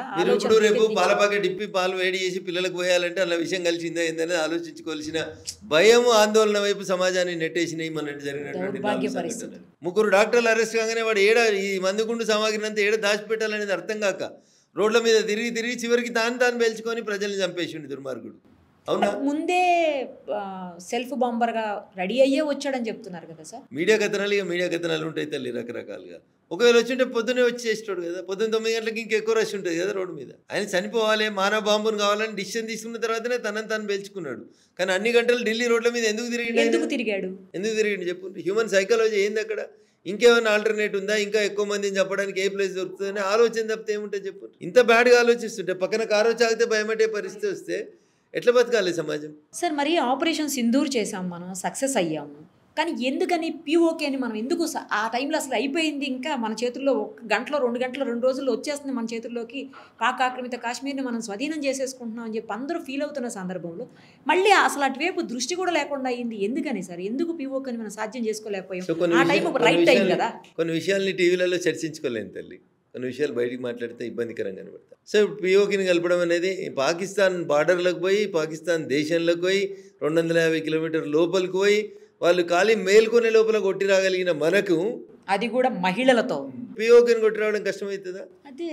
సో దాని వెనకాల ఉన్న బ్రాడ్ రీజన్స్ ఏందో ఆలోచించారు. మనకు వచ్చే జాగ ఎంత, మనం తీసుకుంటున్నటువంటి భూభాగం ఎంత, అక్కడ నుంచి మళ్ళీ వస్తున్నటువంటి పెనుభూతం ఎంత, మనకి ఎంతమంది జనాభాని మన లోపల ఇంప్లీడ్ చేసుకోవాల్సి వస్తుంది రేపు, ఎన్ని రకాలైనటువంటి అంశాలని మనం ఆలోచించుకోవాల్సి ఉంటాయి. కొన్ని అందుకనే చెప్తున్నాను, కొన్ని బయటికి చెప్పలేము, కొన్ని లోపల నుంచి మాట్లాడుకోలేము. ఇవి విషయాలు. పిఓకే ఎడుగుతుంది, పిఓకే మనదే, పిఓకే భారతదేశంలోనే ఉంటుంది. It's part and parcel of India. మనం వెనక్కి తీసుకోలేము, 100% తీసుకుంటాం ఎప్పటికీ. చాలా ప్రతిదానికి ఒక టైం వస్తుంది, ప్రతిదానికి ఒక రీజన్ ఉంటుంది. ఒక సంఘటన జరగాలంటే అట్లా జరుగుతుంది. అట్లా ఆడపిల్లలతో ఎందుకు కొట్టించినామంటే ఆపరేషన్ వాళ్ళు చేసినటువంటి మూర్ఖత్వానికి సమాధానం ఆడపిల్లలే చెప్పాలనేది ఒక ఆలోచన వచ్చింది. ఈ దేశ ప్రజలందరూ స్వాగతించారు దాన్ని. ఆడ కూడా మనం మళ్ళీ మతం పట్ల వివక్ష చూపెట్టలేదు. అందులో కూడా ఒక ముస్లిం అమ్మాయి కూడా పోయింది. సో అంటే నిజంగా దేశభక్తి ఉన్న వాళ్ళు కూడా కొంతమంది ఉన్నారు ఇంకా ఈ దేశంలో. లేకపోతే అమ్మాయి ముందే ఇన్ఫర్మేషన్ వాళ్ళకి ఇవ్వడానికి అవకాశం ఉంటుండే కదా. కానీ నమ్మిన మన సైనికుల మీద మనకు విశ్వాసం ఉంది. కానీ ఈ దేశంలో ఉన్న కొంతమంది మూర్ఖులకు ఆ విశ్వాసం లేదు. అక్కడ మనం అందరం ఆలోచించుకోవాలి, బాధపడాలి. ఇప్పుడు సార్ ఈ పాకిస్తాన్ నుంచి చైనాకి ఒక కారిడార్ వేస్తారు, అది మన ఇండియాలో నుంచి వెయ్యాలి అని చెప్పేసి ప్లాన్స్ జరుగుతున్నాయి ఆల్రెడీ. దానివల్ల మరింత నష్టం కదా సార్ మనకు. ఇప్పుడు ఇండియాలోంచి చైనా రోడ్ వేసడం అనేది జరగదు. అది నరేంద్ర మోడీ గారు ఉన్నంతసేపు అది జరగనివ్వరు, అవన్నీ కావు. కాకపోతే ఇండియన్ బార్డర్కి కొద్దిగా దగ్గరలోంచి పాకిస్తాన్కి స్ట్రైట్గా ఒక వే ఇచ్చుకుంటూ ఒక నేషనల్ హైవే లాంటిది, ఒక కారిడార్ లాంటిది చేయాలనేది చైనా కుట్ర చేస్తున్నమాట వాస్తవం. సో భారతదేశం హద్దులలోంచి భారతదేశం పొలిమేర లోపలికి వచ్చి అయితే వాళ్ళు వేయలేరు రోడ్డు, బయట నుంచి చేసుకోవడానికి పాకిస్తాన్ తోటి వాళ్ళకు ఉన్న అవసరమే అది. ఇప్పుడు భారతదేశాన్ని కార్నర్ చేయడానికి చైనా ఒక వైపు నుంచి ఆ రోడ్ వేసుకుంటూ వస్తే మనల్ని ఇబ్బంది పెట్టడానికి ఉపయోగపడుతుంది అనేది వాళ్ళ ఆలోచన. అంతేగాని కాంగ్రెస్ పార్టీ పెద్దలు మాట్లాడినట్టు చైనా వచ్చి భూమి ఆక్రమించుకుంది, పాకిస్తాన్ వచ్చి ఆక్రమించుకుంది, ఏదో అవుతుంది, ఏమైతలేవు, అది జరగదు, అవి నువ్వు తుత్తాయి పాత ఫోటోలు పెట్టి కొత్త షో చేస్తున్నాయి కాంగ్రెస్ ఇంకొకరు. ఇప్పుడు మనం నార్మల్గా చైనాతో బాగానే ఉంటాం కదా సార్, మన పిఎం కూడా మంచిగా ఉంటారు చైనాతో, మన దేశానికి వాళ్ళకి సత్సంబంధాలు ఉన్నాయి. కానీ అయినా ఏంటి వెనక వెన్నుపోటు కుట్రలు ఎందుకు? చైనాని భారతదేశం ఆర్థికంగా ఎప్పుడైతే బీట్ చేస్తుంది అనేటువంటి అనుమానం చైనాకు వస్తుందో మనం స్టేబుల్గా ఉండొద్దని పక్క దేశం కోరుకుంటాం. మీరు నాకు పోటీ కానంతసేపు నేను మీతో బాగానే ఉంటాను నిరుపమ్ గారు. మీరు ఎప్పుడైతే నా మెదక్ పార్లమెంట్ సీట్ అడుగుతారో అప్పుడు నేను ఖచ్చితంగా ఎదురు తిరగాల్సినటువంటి పరిస్థితిని మీరే కల్పిస్తున్నట్టు లెక్క అన్నట్టు. అట్లా పాకిస్తాన్కి తన మనుగడకి ముప్పు వస్తుంది, తన ఆర్థిక వ్యవస్థకి ముప్పు వస్తుంది, భారతీయులు ఎక్కువ చైతన్యవంతమై భారతీయులు బాగా పనిచేస్తారు, వీళ్ళందరూ ఏమైనా అయితే ప్రపంచంలో మాకు ఇబ్బంది వస్తుంది అని అనుకున్నప్పుడు పాకిస్తాన్లో ఎట్లా ఆలోచిస్తుందో చైనా కూడా అట్లా ఆలోచిస్తుంది. మరోవైపు ట్రంప్ సార్, ట్రంప్ చెప్పినట్టే భారతదేశం నడుస్తుంది, ట్రంప్ చెప్పిన మాటనే మోడీ గారు వింటారు, ట్రంప్ ఏది చెప్తే అదే జరుగుతుంది ఇక్కడ అని చెప్పేసి చాలామంది మాట్లాడుతూ ఉన్నారు. ఎందుకు ట్రంప్ మాట మనం అంతగానో ఎందుకు వినాల్సి వస్తుంది? సో ఈ ప్రచారం మొత్తం దుష్ప్రచారం, తప్పుడు ప్రచారం, ఆధారాలు లేనటువంటి ప్రచారం. కాబట్టి అట్లాంటి ఆధారాలు లేని ప్రచారాల గురించి మనం చర్చ పెట్టుకోవడం ఏముంటుంది తల్లి? మీరు మళ్ళీ చెప్తున్నాను నేను మీకు, పగవని పంచాంగం చెప్పమంటే పగటిలు చచ్చిపోతామని చెప్తాడు. అట్లున్నది. మీరు ఏం చెప్తుంది? పాకిస్తాన్ ప్రేరేపిత మీడియా ఏం చెప్తుంది? పాకిస్తాన్ తోటి పైసలు తీసుకున్న రిపోర్టర్లు ఏం చెప్తారు? ఏం చెప్పాలని కోరుకుంటారు మీరు నిరుపమ్ గారు? వాళ్ళు మనం మంచిగా ఉండాలని ఎందుకు కోరుకుంటారు చెప్పండి? వాళ్ళ ఆలోచన ఎంతసేపు ఈ దేశం మీద ఎట్లా బురద జల్లాలి, ఈ దేశాన్ని ఎట్లా వీక్ చేయాలి, ఎట్లా దీన్ని మతాంతరీకరణ చేసి ఇస్లాంకు మార్చాలి, ఇది తప్ప ఏముంటుంది ముస్లిం పెద్దలకి? సో అందుకని కావాలని ఒక సెక్షన్ ఆఫ్ మీడియాతో కలిసి వాళ్ళు చేస్తున్నటువంటి కుట్ర తప్ప ఇంకొకటి కాదు. కానీ బాగా స్ప్రెడ్ అవుతుంది కదా సార్, ట్రంప్ ఏది చెప్తే అదే నడుస్తుంది, మోడీ గారు ఆల్వేస్ ఆయనకి సపోర్ట్ చేస్తారు, ఇద్దరు ఒకటే అని చెప్పేసి. అయినప్పటికీ మళ్ళీ ట్రంప్ మనకి ఎగెనిస్ట్గానే చేస్తుంటాడు. వాణిజ్య ఒప్పందాలు కావచ్చు, లేకపోతే ట్యాక్సులు కావచ్చు, లేకపోతే వీసా ఇష్యూస్ కావచ్చు, ఏదైనా కూడా మనకి ఎగెనిస్టే చేస్తుంటాడు. మళ్ళీ నిరుపమ గారు, మీరు ఇప్పుడు రఘునందన్ రావు నిరుపమ ఇంటర్వ్యూలు చాలా మంది చూసిన వాళ్ళు ఏమనుకుంటారు, వీళ్ళిద్దరు దగ్గర మిత్రులు అని అనుకుంటారు. నిరుపమ ఏం చెప్తే రఘునందన్ అది చేస్తాడు అనుకుంటారు. సో కానీ ప్రొఫెషనల్గా మనం ఎంతవరకు ఉండాలో అంతవరకే ఉంటాం. ఇంకొకరి విషయాలలో, పర్సనల్ విషయాల్లో ఎవరైనా జోక్యం చేసుకోము, ఎవరైనా పలకరించుకోము, అసలు ఎవరికి అట్లాంటి అవసరాలు కూడా లేవని నేను అనుకుంటాను. మరి బయట నుంచి చూసినప్పుడు ఏమనుకుంటారు, ట్రంప్కి ఎలక్షన్ క్యాంపెయిన్ అవసరం ఉన్నప్పుడు అక్కడ భారతీయులు ఎక్కువ మంది అవసరం ఉన్నారు కాబట్టి మోడీ గారిని పిలిచిండు. ఇప్పుడు అవసరం తీరిపోయింది కాబట్టి మన వాళ్ళందరూ ఓట్లేస్తే ఆయన గెలిచిండు కాబట్టి ఇలా ఆయన కొత్త నాటకాన్ని, కొత్త రూపాన్ని చూపిస్తూ ఉన్నాడు. సో హౌ కేర్ఫుల్ అనేది మనం నెక్స్ట్ ఎలక్షన్స్కి మనం బుద్ధి చెప్తాం. మన వాళ్ళు చెప్తారు, మీరేం బాధపడకండి. ఆయన 2 సార్ల కంటే ఎక్కువ అమెరికా అధ్యక్షుడు ఉండదు కాబట్టి ట్రంప్ మళ్ళీ ఎలక్షన్లకు ఉండడు. ఆయన సరే జనం ఓట్లేస్తే గెలిచినాడు, బట్ ఆయన చెప్పినట్టు మోడీ గారు వింటారు అనేది తప్పు. మోడీ గారు ఎవరి మాట వినరు. మోడీ గారు ఏది ఈ దేశానికి హితమవుతుందో, ఏది ఈ దేశానికి మంచి జరుగుతుందో దాన్నే చేస్తారు. మరి ప్రతిపక్షాలు ఎందుకు సార్ పదే పదే మోడీ గారిని ఎందుకు అలాగా? మోడీ గారు మంచోడు అని ప్రతిపక్ష నాయకుడు చెప్పిండు అనుకోరు, ఈ ఎలక్షన్లలో వాళ్ళకి ఎవరు ఓటు వేస్తారు? ఎవరు వేయరు కదా. అందుకని ఏ ప్రతిపక్ష నాయకుడు కూడా పలానా పార్టీ మంచిగా చేసిందని చెప్పాడు, తిడితేనే ఉంటాడు. ఎందుకంటే ఆయన మనుగడకే ప్రమాదం వస్తుంది. ఆయన మాట చెప్పిండు అనుకోరు, ఆయనకు మనుగడనే ఉండదు కదా. కాంగ్రెసే మంచిది అని టీఆర్ఎస్ అన్నది అనుకోరు, ఇక మరి టీఆర్ఎస్ అని ఎందుకు ఓటు వేయాలని అంటారా అన్నారా? ఇది కూడా అంతే, కామన్ సెన్స్ అండ్ లాజిక్. అలాగే రాహుల్ గాంధీ గారు ఈ మధ్యకాలంలో ఓట్ల విషయంలో చాలా పెద్ద ఎత్తున ఉద్యమాన్ని పెద్ద ఎత్తున మాట్లాడుతున్నారు. ఆయన చాలా అంశాలు లేవనెత్తుతున్నారు. వాటికి సరైన ఆన్సర్ ఇచ్చేటువంటి పరిస్థితి బీజేపీ నేతల దగ్గర కానీ, నాయకుల దగ్గర కానీ లేదు అని అంటున్నారు. మీరేమంటారు? బీజేపీ ఎందుకు ఇస్తుంది తల్లి? Is allegation is against election commission. బీజేపీయే కదా నడిపిస్తుందని ఆయన. ఎలక్షన్ కమిషన్ చేసే పని బీజేపీ ఎందుకు చేస్తుంది? నేను అదే చెప్పినట్లే ఎలక్షన్ కమిషన్ చేస్తుందని కదా ఆరోపణ. సరే అనుకుందాం నిరుపమ్ గారు ఒక నిమిషానికి. మరి మాకంటే ముందు 55 సంవత్సరాలు ఈ దేశాన్ని మీరే పాలించారు కదా. 2004 నుంచి 14 దాకా మీరే కదా ప్రధానమంత్రి. మరి మమ్మల్ని ఎందుకు రానిచ్చారు? కాంగ్రెస్ చెప్పినట్టు ఎలక్షన్ కమిషన్ ఇనేది ఉంటే గుజరాత్లో 7 సార్లు బీజేపీ ఎందుకు ముఖ్యమంత్రి అవుతుంది? కాదు కదా, కావద్దు కదా. మరి ఎట్లయింది? ఇప్పుడు మేము ఎలక్షన్స్ పెట్టినప్పుడు మేము అధికారంలో పెట్టినామా? పెట్టలే కదా. సరే 2014 దాకానైతే మీరే ఉన్నారు కదా అధికారంలో. 14లో ఎలక్షన్స్ మీరే పెట్టిరు కదా. సరే 19లో మేము పెట్టి ఉంటాం, 23లో మేము పెట్టి ఉంటాం. బట్ మీరైతే 2004 నుంచి 2014 దాకా మీరే పెట్టిరు కదా ఎలక్షన్స్. మరి అప్పుడు ఎందుకు ఇది చేయలేదు? అంటే అప్పుడు మీరు నడిపిస్తే నడిచింది ఎలక్షన్ కమిషన్? మీరు చెప్తే విన్నదా? మోడీ గారు వచ్చినాక వచ్చింది ఎలక్షన్ కమిషన్ అనేది ఈ దేశంలోకి? మాకంటే ముందు లేదా ఎలక్షన్ కమిషన్? వాళ్ళ పనితీరు ఎట్లుంది, ఇప్పుడు ఎట్లుంది ఒకసారి చూడండి. కాబట్టి ఇవన్నీ ఆడలేక మధ్యలో ఉన్నాయని అనవసరమైనటువంటి బదనాం తప్పితే ఇంకొకటి కావు. ఒకసారి స్టేట్కి వద్దాం సార్. రఘునందన్ గారికి మాట్లాడే అన్ని రకాలుగా ఎలా అయినా మాట్లాడగలరు. రఘునందన్ గారు అందరినీ మెప్పించగలరు. రఘునందన్ గారికి పూర్తి స్థాయిలో నాలెడ్జ్ ఉంది అన్ని విషయాల్లో కూడాను. ఆయన అన్నింట్లో నెంబర్ 1. కానీ ఎందుకని బీజేపీ అధ్యక్షులుగా రాలేకపోతున్నారు అని చాలామంది అభిమానులు వాళ్ళల్లో వాళ్ళు మదన పడుతున్నటువంటి పరిస్థితి. నాతో కూడా మాట్లాడారు. అందుకే నేను ఈ క్వశ్చన్ మిమ్మల్ని అడుగుతున్నాను. సో పార్టీకి అధ్యక్ష పదవి ఒకటే ఉంటుంది నిరుపమ్ గారు. ఆశపడ్డం చాలామంది ఆశపడుతుండొచ్చు. పార్టీ ఎవరిని ఏ టైంలో ఎప్పుడు ఎక్కడ ఉంచాలో పార్టీకి బాగా తెలుసు. అందుకని చెప్పి పార్లమెంట్లో మా సేవలు వాడుకుందాం అనుకుంటారు కాబట్టి ఇక్కడ పార్టీ అధ్యక్షునికి అవకాశం ఇవ్వకపోవచ్చు. అట్లా ఎందుకు తీసుకోవాలి పాజిటివ్? కాబట్టి ఇది జరిగింది, దీనివల్ల లాభమా నష్టమా అని అనుకుంటే నేను కర్మ సిద్ధాంతాన్ని నమ్ముతాను. భగవద్గీతలో శ్రీకృష్ణుడు అర్జునునికి చెప్తాడు, కర్మానుసారే బుద్ధి. మన వాళ్ళు చాలా మంది అంటుంటారు, రాత్రి 9 నుంచి ఆయన్నే డ్రైవింగ్ చేసిండు, నిద్ర అవుతుందని ఇప్పుడే 5 నిమిషాల ముందే డ్రైవర్ మారి అటుకెళ్ళి ఇటు వచ్చిండు, పాపం డ్రైవింగ్ చేసినా ఏం కాకపోతుండే, ఈ పక్క బతుకుతుండే అని అనుకుంటారు. ఆయన కర్మ అట్లు ఉంది కాబట్టి ఆయన ఆ టైంకి స్టీరింగ్ వదిలేసి ఇటు పక్క వచ్చి కూర్చున్నాడు. ఆ డ్రైవర్కు బతకాలని ఉంది, వాడు కర్మ అట్లు ఉంది కాబట్టి వాడు ఇటు వచ్చిండు. దాన్ని కూడా మనం ఇంకో రకంగా అనుకుంటాం అన్నట్టు. అరే 5 నిమిషాలు అయితే అయిపోతుండే, ఇంటికి చేరుతుంటే పాపం గీడైంది యాక్సిడెంట్ అనుకుంటారు. ఆ పాపం గానే ఉంది, ఆ పాపం గాడికి అయిపోవాలని ఉంది కాబట్టి గానే పాపం అయిపోయింది. అట్లా ఇది కర్మ. ఈ కర్మని నమ్మాల్సిందే. సో అట్లా ఈడ మంచి జరిగిందా, ఆడ మంచి జరిగిందా, ఏడ మంచి జరిగిందా అనేది పక్కకు పెట్టారు. నిన్నటికంటే ఈరోజు మంచిగా ఉన్నారు, రేపు ఇంకా మంచిగా ఉంటారు. ఇది నమ్మండి, ప్రశాంతంగా ఉంటారు. అంతే, దేని గురించి ఎక్కువ టెన్షన్ పడదు. అట్లా జరగాల్సిందని ఆపే శక్తి మీకుందా? లేదు. ఆపుతారా? ఆపలేము. పోనీ ఏదైనా ఎవరన్నా ఆపుతారా? పోలీసు వాళ్ళని ఆపిర్రా? ఎవరు ఆపలేరు. సో అందుకని there are certain things which are inevitable. దాన్ని మీరు ఏం చేసినా ఆగది. సునామీ ఉంది, ఎవరైనా ఆపగలుగుతారా? ఎర్త్క్వేక్ ఉంది, ఎవరైనా ఆపగలుగుతారా? బోయింగ్ విమానం కూలిపోయేది ఉంది, ఆపిర్రా? ఏం చేయగలిగారు నిరుపమ గారు? సో అందుకని నేను ఏమంటున్నా అంటే కర్మ సిద్ధాంతాన్ని నమ్మాల్సిందే. అంటే సార్ ఆల్వేస్ పాత తరం వాళ్ళనే పెడతారు, సీనియర్స్ని. ఎందుకు లేటెస్ట్ జనరేషన్స్ని మీలాగా జనాలతోటి ఉండే వాళ్ళని ఎందుకు తీసుకోరు ఆ పదవిలోకి అనేది కొంతమంది క్వశ్చన్ చేస్తున్నారు. తప్పకుండా తీసుకుంటారు. అప్రోప్రియేట్ టైం వచ్చేదే కాగాలి, ఓపిక ఉండాలి. రాజకీయం అంటేనే ఓపిక. కడప ముంగట బండి ఉంటుంది, తొక్కుడు బండి అంటారు ఊర్లలో. ఒక ఆయన బురద దొక్కొచ్చి ఇట్లా రాస్తాడు చెప్పులు, ఒక ఆయన పెండ దొక్కొచ్చి రాస్తాడు, ఒక ఆయన ఇంకొకటి ఉత్తకాలతో వచ్చి రాస్తాడు. ఆ బండి వల్ల ఏమనేది, ఎంతమంది దొక్కినా తొక్కులాగానే ఉంటుంది, అట్లే ఉంటుంది. అట్లా దానికి ఎంత ఒప్పుకుంటుందో రాజకీయాలలో ఉంటే అంత ఒప్పుకుంటారు. ఏం పోల్చి చెప్పారు సార్ అసలు. ఇంటి ముంగట కడప ముంగట ఉన్న బండిని ఎన్ని రకాలుగా దొక్కుతారు మీరు? బండాలకి వెళ్ళిపోతుంది, ఇంటి ముందుకి వెళ్ళిపోలేదు కదా. దానికి ఎంత ఒప్పుకుంటుందో అట్లా మనకు కూడా అంత ఒప్పుకుంటేనే ఎదుగుతారు. అట్లా లేకపోతే ఎదగలేరు. పాలిటిక్స్లో ఓపిక లేకపోతే ఎదగలేదు. పంచాయతీ ఎలక్షన్స్ వచ్చాయి సార్, ఏంటి పరిస్థితి? పార్టీ సింబల్ లేకుండా జరిగేటువంటి ఎలక్షన్స్ అవి. అయినా సరే క్యాండిడేట్స్ పలానా క్యాండిడేట్ పలానా పార్టీ నిరుపమారు, మీరు ఇప్పుడు ఎవరైనా గెలవనియండి, ఏడాది లోపల వాళ్ళంతా అధికార పార్టీలోకి పోతారు. ఎందుకంటే ఊర్లో మోరి కట్టాలంటే పైసలు కావాలి, ఊర్లో రోడ్ వేయాలంటే పైసలు కావాలి. ఇవన్నీ కూడా లోకల్లో ఉండేటువంటి స్థానిక సంస్థలకు సంబంధించిన నిధులు కేంద్రంకి వెళ్ళి మేము ఇస్తాం. కానీ ఏం చెప్తారు, ఇవి బీజేపీ ఇచ్చిందని చెప్పారు కదా. అందుకని అధికారంలో ఉన్న పార్టీ దగ్గరికి వస్తే 2 రూపాయలు వస్తాయి, 2 పనులు అవుతాయి, నేను సర్పంచ్ గెలిచిన ఊరికి ఏదో చేయాలనే తపనలతో అందరూ ఆడికిపోతారు. ఉదాహరణకి ఎవరైనా సర్పంచ్ మొండిగా నిల్చొని నేను కాంగ్రెస్ అనో నేను బీఆర్ఎస్ అనో ఏదో ఒక పార్టీకి ముద్రేసుకున్నాడు అనుకో, అప్పుడు ఆ రాష్ట్రంలో అధికారంలో ఉన్న పార్టీ కాక వేరే పార్టీ వాడు అయితే ఆ సర్పంచ్ని పనిచేయనియరు, చెక్ పవర్ రద్దు చేస్తారు, డిపిఓతో ఎంక్వైరీ చేపిస్తారు, ఆయన సర్పంచ్ పదవి సస్పెన్షన్లకు వస్తుంది, ఉప సర్పంచ్ అవుతాడు. ఇన్ని బాధలు ఉంటాయి. అందుకని కష్టపడి గెలిచినాం కదా, ఏది గాలి ఎటుంటే అటు ఉందాలే అనుకుంటాడు. మళ్ళీ ఎలక్షన్లు వచ్చినప్పుడు ఏం చేయాలో చేస్తాడు. ఇప్పుడు ఇదే విషయంలో ఎలక్షన్ ఎవరైతే పార్టీలు మారారో ఈ పార్టీలు ఫిరాయించినటువంటి ఎమ్మెల్యేల విషయంలో ఇష్యూ నడుస్తూ ఉంది కదా సార్. మన రాష్ట్రంలో ఎందుకు కొలికి రావట్లేదు, వేరే స్టేట్స్లో వస్తున్నాయి కదా. నేను ఒక మాట మీకు గుర్తు చేయాలి ఈ సందర్భంలో.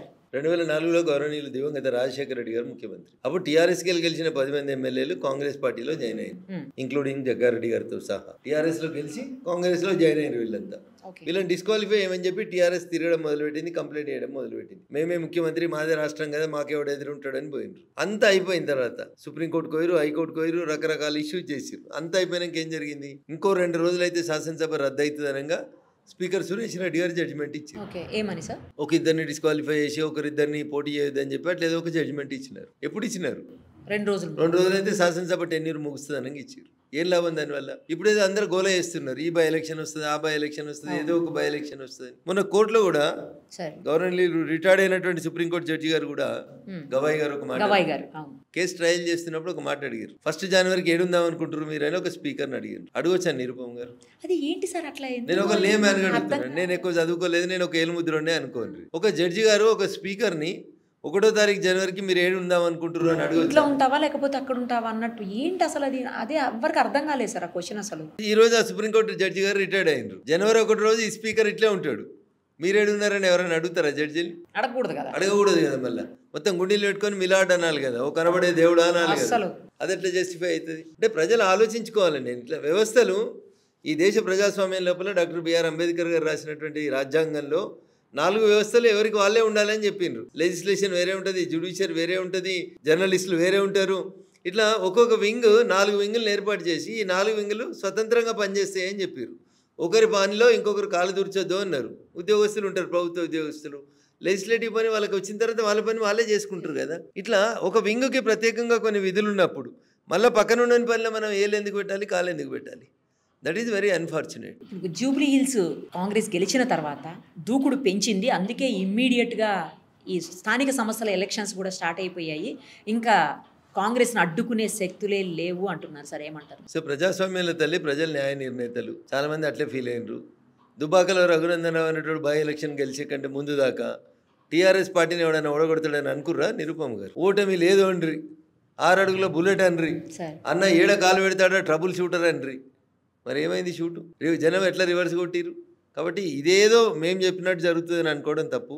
ప్రజలు మీకంటే నాకంటే తెలివిగా ఆలోచిస్తారు, తెలివిగా ఓట్లేస్తారు. మీరు అసలు డిపాజిట్స్ కూడా కోల్పోయి అత్యంత ఘోరంగా ఓడిపోయారు, ఎవరు బాధ్యత తీసుకుంటారు? మీతో సహా అందరూ అక్కడ ప్రచారానికి వచ్చారు, అయినప్పటికీ కూడా క్యాండిడేట్ ఓడిపోతే ఎవరు బాధ్యత తీసుకుంటారు? ఇప్పుడు అది మొదటి బాధ్యత క్యాండిడేట్ తీసుకోవాలి, తర్వాత పార్టీ తీసుకోవాలి. అందరిది పార్టీ అంటే మా అందరిది సమిష్టి బాధ్యత. ఎందుకు ఓడిపోయిందని ఏమైనా అనాలిసిస్ జరిగిందా సార్? అంత దారుణంగా ఎందుకు ఓడిపోయారని? క్యాండిడేట్ని కొంచెం తొందరగా డిక్లేర్ చేస్తే బాగుంటుండే అనేది ఒక అభిప్రాయం వచ్చింది. అందరితో కలిసి చర్చించుకొని ఇప్పుడున్న క్యాండిడేట్ సూటబుల్ అనుకుంటే ఆయనకి ఇవ్వాలి, సూటబుల్ కాకపోతే వేరే వాళ్ళకి ఇవ్వాల్సింది ఉండే. అట్లా చేయకపోవడం తప్పు అనేది ఒకటి అనుకుంటాం. So any we'll sit for a meeting, అప్పుడు తప్పకుండా చర్చకు వస్తుంది. ఇంకా దాని మీద అవ్వలేదా సార్? సమీక్ష కాలేదు తల్లి, కాలేదు. అంటే ఎలక్షన్ అయిపోయి కూడా చాలా రోజులు అయింది కదా సార్? చేస్తారు, ఇంకా తొందరలోనే పెట్టుకుంటారు. పార్లమెంట్ ఉంది కదా, మళ్ళీ మాకు ఈ ఏడావిడి ఇదంతా చూసుకున్న తర్వాత పెడతారు. ఇక ఒక్కసారి కవిత గారికి వద్దాం సార్. కవిత గారు ఏంటి ఆవిడ చేస్తున్నటువంటి వ్యాఖ్యానాలు? గతంలో కూడా మీరు అదే పార్టీ నుంచి వచ్చున్నారు కాబట్టి మీకు అక్కడ ఆవిడ చెప్తున్నాయన్నీ నిజమే అని అనిపిస్తుందా, లేకపోతే నిజమేనా? అసలు ఏంటి అదంతా కేవలం ఆవిడ కోపంతో, కసితో ఆ ఫ్యామిలీ మీద, ముఖ్యంగా హరీష్ గారి మీద వ్యతిరేకతతో ఆవిడ మాట్లాడుతున్నారని అనుకోవాలా, లేకపోతే అందులో ఏమాత్రమైనా నిజం ఉందని అనుకోవాలా? 2-3 విషయాల్లో కవిత గారు చాలా క్లారిటీ ఉన్నారు. ఒకటి, ఆమెను ఇంట్లోకి వెళ్ళి పంపించడం లోపల హరీష్ రావు గారి పాత్ర ఎక్కువ ఉంది కాబట్టి హరీష్ రావు గారి మీద బదిలా తీసుకోవాలనేది ఫస్ట్ కనబడుతుంది. అది రెండోది, మళ్ళీ ఎప్పుడైనా అవకాశం వస్తే పార్టీలో పోవాలి, అన్నతో కలిసి అన్నని ముఖ్యమంత్రిని చేయాలి, భావం నిలగొట్టాలనేది ఆమె ఆలోచన అయింటుంది. 2, 3 సమస్యల మీద నేను మాట్లాడుతున్నా అంటది. జనం ఎందుకు నమ్ముతారు కవిత గారు మిమ్మల్ని? సమస్యల మీద మీరు మాట్లాడేది ఉంటే 10 ఏళ్ళు అధికారంలో ఉన్నప్పుడు ఎందుకు మాట్లాడలేదు? తొలి క్యాబినెట్లో 2014 నుంచి 2018 దాకా ఒక మహిళా మంత్రి కాలేదు. ఆ రోజు ఎందుకు మాట్లాడలేదు కవిత? లేదా పేపర్లో చూసిన నేను 8 మంది బీజేపీ ఎంపీలు రాజీనామా చేస్తే బిల్లు పాస్ అవుతుందండి. మేము ఎందుకు రాజీనామా చేయాలి? కవిత చెప్పినట్టు బీజేపీ ఎంపీలు ఎందుకు వింటారు? కవితకి ఏం సంబంధం బీజేపీ ఎంపీల గురించి? మీరు కూడా నిలబడ్డారు కదా, మిమ్మల్ని ప్రజలు వద్దనుకున్నారు కదా, ఇంకా మళ్ళీ మీకు మాట్లాడే అవకాశం ఎక్కడిది? ఎట్లా మాట్లాడతారు కవిత గారు? ఏం మాట్లాడుతుంది ఆమె? అసెంబ్లీ ప్రాంగణంలో జ్యోతిబా పూలే విగ్రహం పెట్టాలి, ఎవరు వద్దన్నారు? మీ నాయన ముఖ్యమంత్రి ఉన్న 10 ఏళ్లలో ఎందుకు పెట్టలేదు? అప్పుడు ఎందుకు అఖిలపక్షాన్ని పిలవలేదు? ఇదంతా ఏదో తన రాజకీయ ఉనికి కోసం, మనుగడ కోసం ఆమె పోరాడుతున్నటువంటి లెక్క కనబడుతుంది. అంటే ఆ పార్టీ రాబోయే రోజుల్లో పార్టీగా మారుతుంది. ఇప్పుడు జాగృతి పేరుతో నడుస్తుంది అనుకోండి, తర్వాత పార్టీగా మారితే అప్పుడు ఏంటి పరిస్థితి? మీరు ఎప్పుడైనా పల్లెటూరులోకి పోయిరా నిరుపమ గారు? సార్ పల్లెటూరులో చూసిరా? కుండ తెలుసా మీకు? కుండ ఏంటిది? Pot sir. పాట్, నీళ్ళు స్టోర్ చేసి, అందుకనే కుండ అని అడిగిన. ఊర్లలో దాన్ని కుండ అని అడుగుతారు, కుండ అని చెప్తారు దాన్ని. సో కుండకు రంధ్రం పడ్డ తర్వాత ఎప్పుడైనా కుండకు ఒక చిన్న కుండ కొత్తది కొనుక్కొచ్చుకోరు, బెజ్జం పడితే లేదా రంధ్రం పడి ఒక చిన్న రంధ్రం కొట్టండి కుండ. తర్వాత దానికి ఎంసీలు పెట్టుర్రి, ఫెవికాల్ పెట్టుర్రి, ఫెవిక్విక్ పెట్టుర్రి, ఎన్నైనా పెట్టుర్రి. ఒకసారి రంధ్రం పడ్డ తర్వాత కుండలు ఇక నీళ్ళు ఆగాయి తల్లి, అవుతాయి. కొన్నిసార్లు గంటలు ఖాళీ అవుతుంది కుండ, కొన్నిసార్లు 2 గంటలు అయితే, కొన్నిసార్లు 3 గంటలు అయితే. బట్ కుండ ఖాళీ అవడం అనేది అయితే కన్ఫామ్ కదా. ఇక ఒకసారి చిల్లు పడ్డ తర్వాత ఇక టీఆర్ఎస్ అనేది కూడా గంతే. ఇక దానికి టీఆర్ఎస్ అనే కుండకి చిల్లు పడ్డది. చెప్పారా సార్? ఇప్పుడు నీళ్ళు నిలుస్తాయా తల్లి దాంట్లో? మీరు ఎంత కష్టపడి నింపినా అయితే అర్ధగంటకి లేకపోతే గంటకి కొద్దిగా ఎంసీలు గట్టిగా పనిచేసింది అనుకో, 2 గంటలకి మీరు రాత్రి నింపి పడుకోరు, తెల్లారిసరి కుండ ఖాళీ అవుతుందా? నేను అడిగింది జాగృతి పార్టీ గురించి సార్. జాగృతి ఉండదు, టీఆర్ఎస్ ఉండదు. టీఆర్ఎస్ని వాళ్ళే బొంద పెట్టేసిర్రు, టీఆర్ఎస్ని బీఆర్ఎస్ చేసిర్రు.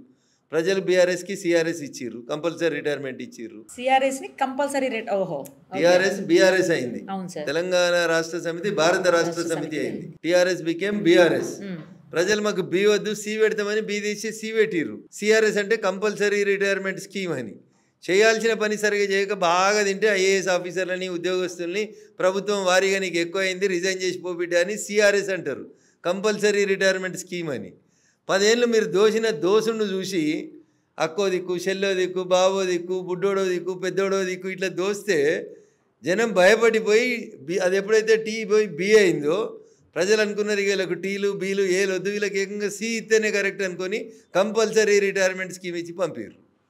అది ఉండదు తల్లిది, కుండకు రంధ్రం పడ్డది అనేది చెప్పారు మీరు, మా వాళ్ళకి అర్థమవుతుంది. రైట్. ఇప్పుడు మరి హరీష్ రావు గారు ఒకవేళ ఆయన పగ్గాలు తీసుకుంటే ఆయన తీసుకున్న తర్వాత పార్టీ వేరే లెవెల్కి వెళ్తుంది అని చెప్పేసి కూడా కొంతమంది మాట్లాడుతున్నారు. ఏ పార్టీ పగ్గాలు ఇస్తారు?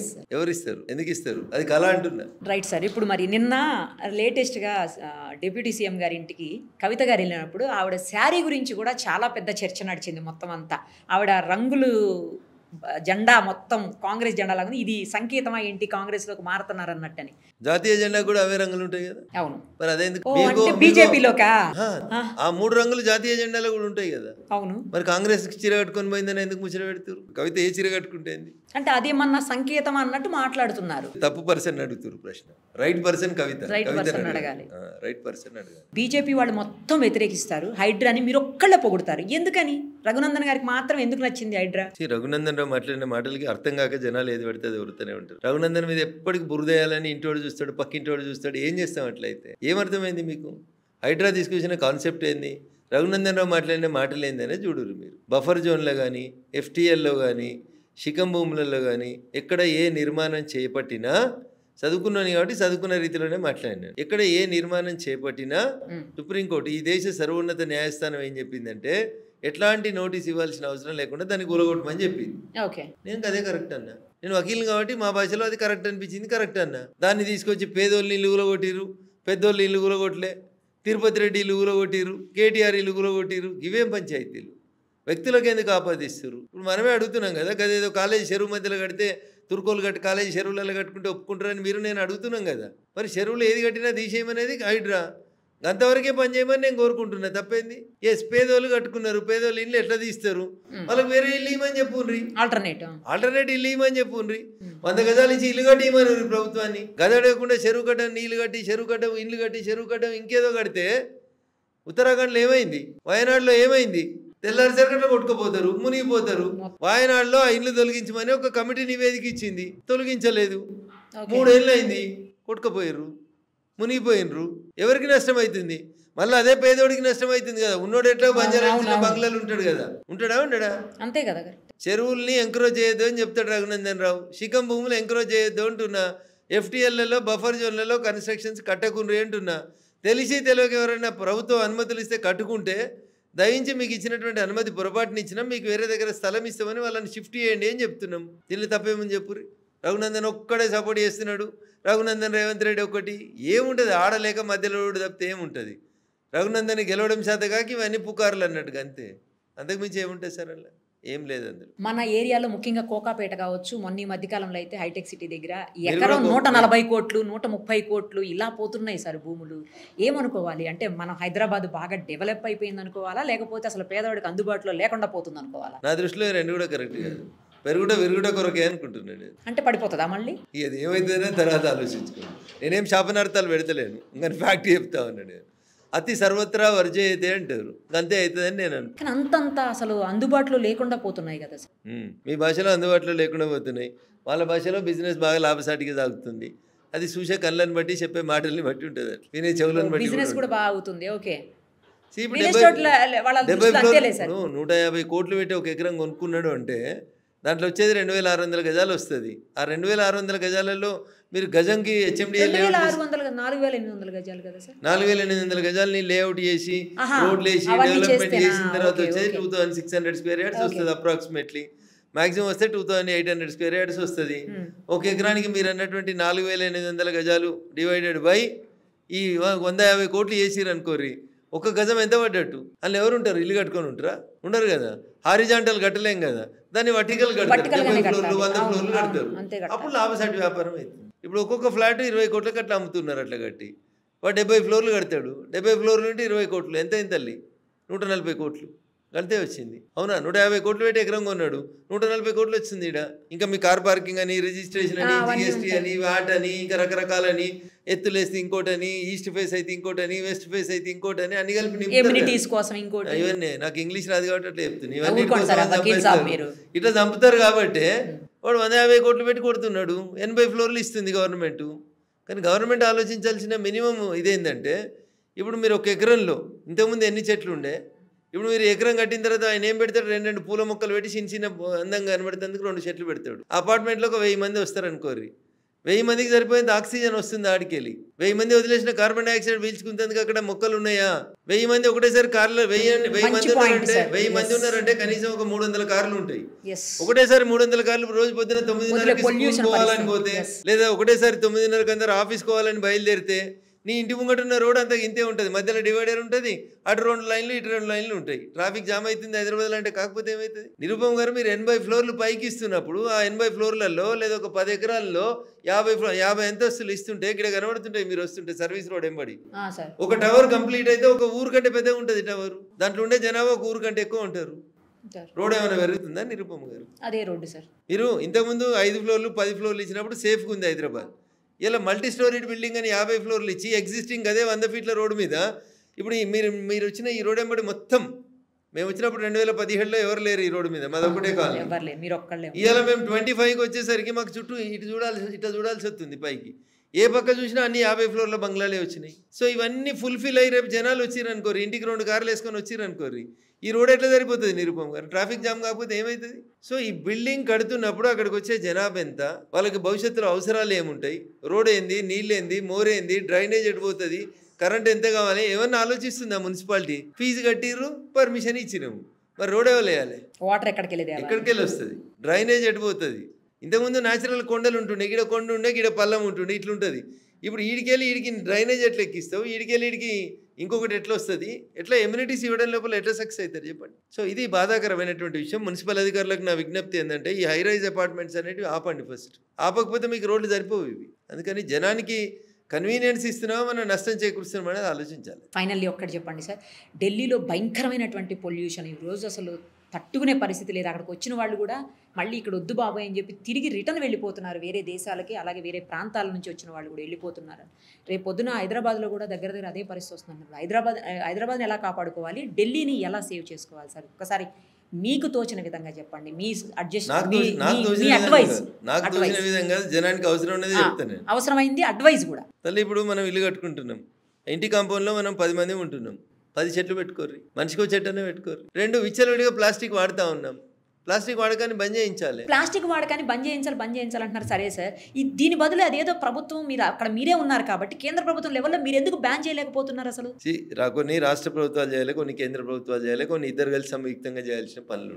100% భారత ప్రభుత్వం ఇట్లా గైడ్ లైన్స్ ఇస్తుంది. ఇప్పుడు బెంగళూరు ఉంది, ఒక కొత్తిల్లు కట్టాలనుకోండి, కంపల్సరీ మీరు 6 మొక్కలు నాటినాకనే కొత్తిల్లు కట్టాలని చెప్తాడు. సో ఒక రాష్ట్రంలో ఏదైనా ఒక మంచి పాలసీ ఉంటే పక్క రాష్ట్రం దాన్ని తీసుకోవాలి కదా, దాన్ని అడాప్ట్ చేసుకొని పని చేయాలి కదా. నేను 100 మాటలు చెప్తాను నిరుపమ్ గారు, వినడానికి మనుషులు సిద్ధంగా ఉన్నారా? రోడ్ల మీద చెత్త వేయవద్దు, వేయకుండా ఉంటారా? ఇదే నిరుపమ్ గారు 4 రోజులు అమెరికాలో ఉంటుంది, చాక్లెట్ లో ఉండే పైన ఉండే కవర్ కూడా తీసి రోడ్డు మీద వేయదు, భయపడుతుంది. ఫైన్ పడుతుంది కదా సార్, జైలుకి పోతావు కదా. ఫైన్ పడిపోతుంది, ఒకవేళ జైలుకు పోకపోయినా కనీసం ఫైన్ అయినా పడిపోతుంది. ఇదే నిరుపమ అమెరికాకి వెళ్ళి ఫ్లైట్ దిగుతుంది, శంషాబాద్ లో నిలబడి తాగుతుంది, రాత్రి అంతా జర్నీ చేసి వచ్చినా వాటర్ తాగుతుంది, గ్లాస్ నుంచి డ్రైవర్కి చెప్తుంది, ఇది ఇటు వారేస్తుంది, ఇట్లా నీళ్ళ బాటిల్ రోడ్డు మీదనే వేసిపోతుంది, శంషాబాద్ రోడ్డు మీదనే. 6 నెలలు అమెరికాలో జైలు ఉన్నట్టు ఉండొస్తుంది.